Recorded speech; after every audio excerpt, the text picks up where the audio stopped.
Hi everybody! It's time for another installment of Story Time with Nonna.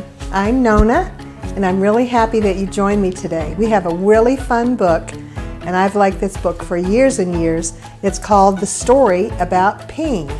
Let's get started.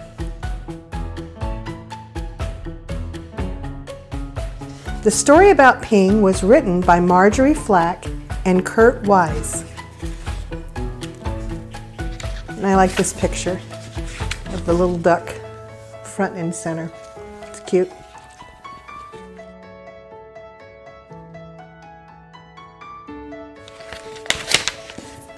Once upon a time, there was a beautiful young duck named Ping. Ping lived with his mother and his father and 2 sisters and 3 brothers, 11 aunts and 7 uncles and 42 cousins. Their home was a boat with 2 wise eyes on the Yangtze River. Each morning as the sun rose from the east, Ping and his mother and his father and his sisters and brothers and aunts and uncles and his 42 cousins all marched one by one down a little bridge to the shore of the Yangtze River.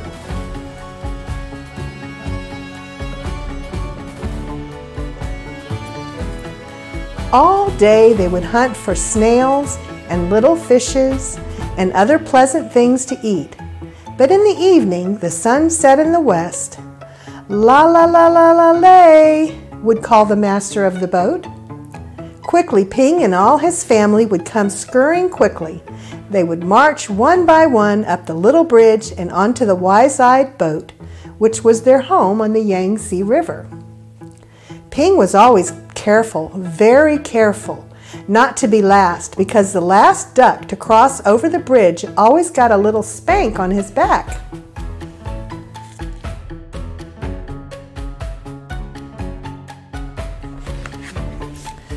But one afternoon, as the shadows grew long, Ping did not hear the call because at that moment, Ping was on the wrong side up, trying to catch a little fish. By the time Ping was right side up, his mother and his father and his aunts were already marching one by one up over the bridge. By the time Ping neared the shore, his uncles and his cousins were marching over. And by the time he reached the shore last of his 42 cousins, they had crossed the bridge. Ping knew he would be the very last duck if he crossed the bridge. Ping did not want to be spanked.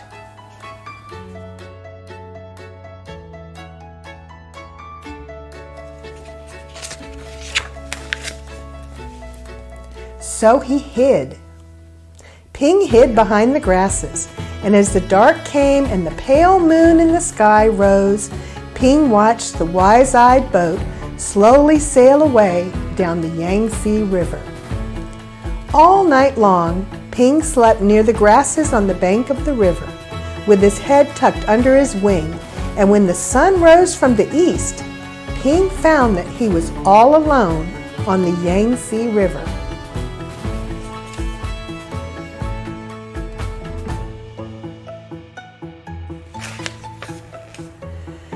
There was no father or mother, no sisters, brothers, no aunts or uncles, and no 42 cousins to go fishing with Ping.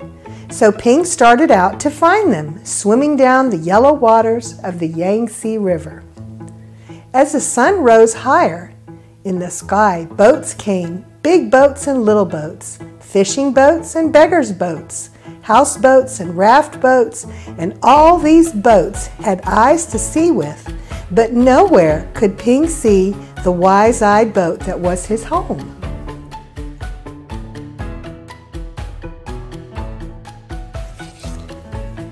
Then came a boat full of strange, dark fishing birds. Ping saw them diving for fish for their master. As each bird brought a fish to his master, he would give it a little piece of fish for pay. Closer and closer swooped the fishing birds near Ping.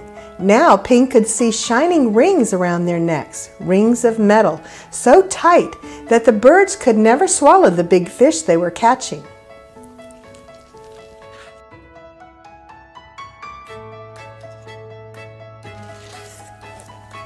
swoop, splash.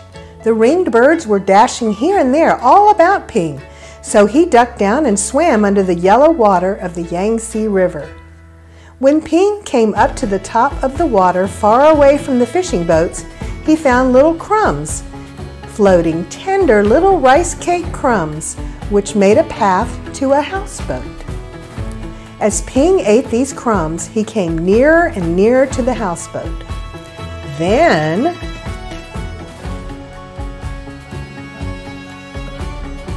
splash!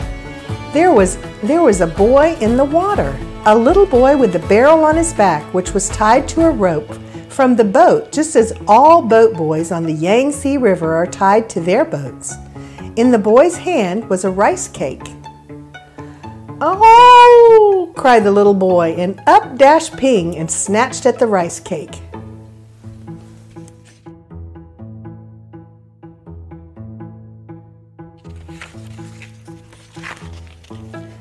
Then the boy's father and mother pulled at the rope which was tied to the barrel on the little boy's back.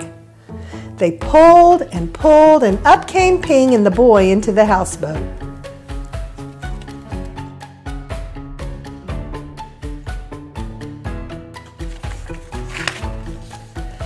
"A duck dinner has come to us." "Oh," said the boy's father.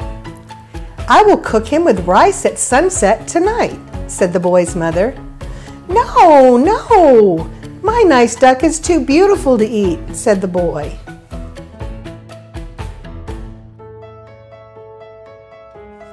But down came the basket over Ping, and he could see no more of the boy or the boat or the sky or the beautiful yellow water of the Yangtze River.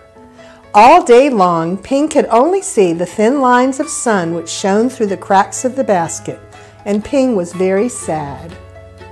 After a long while, Ping heard the sound of oars and felt the jerk, jerk, jerk of the boat as it rowed down the Yangtze River.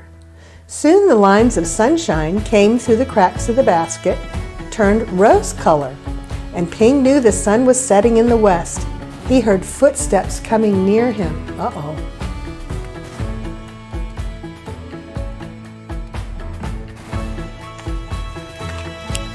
The basket was quickly lifted, and the little boy's hands were holding Ping.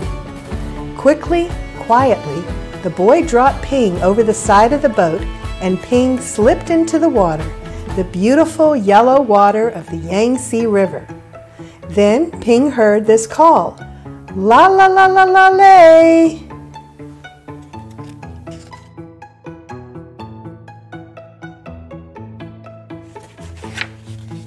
Ping looked, and there near the bank of the river was the wise-eyed boat, which was Ping's home. And Ping saw his mother and his father and his aunts all marching one by one up the little bridge. Swiftly, Ping turned and swam, paddling toward the shore. Now Ping could see his uncles marching one by one. Paddle, paddle. Ping hurried toward the shore. Ping saw his cousins marching one by one. Paddle, paddle. Ping neared the shore, but as Ping reached the shore, the last of Ping's 42 cousins marched over the bridge, and Ping knew that he was late again.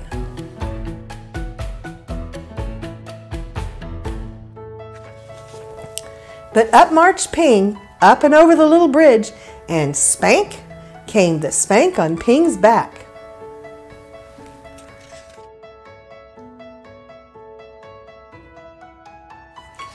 Then at last, Ping was back with his mother and his father and 2 sisters and 3 brothers and 11 aunts, 7 uncles and 42 cousins, home again on the wide-eyed boat on the Yangtze River. He made it, and it was worth the spank, I guess. That was a good story. I like that one. So that's our story for today. I hope you all enjoyed it. I just wanted to tell you that my book, Mr. McBoggle's Little Bird, came out on June 9th, just a few days ago. And it's going to be available on Amazon and Barnes & Noble. And we're going to be providing you a link on this video so you can check it out yourself. I hope you will buy it, and I hope you will enjoy it.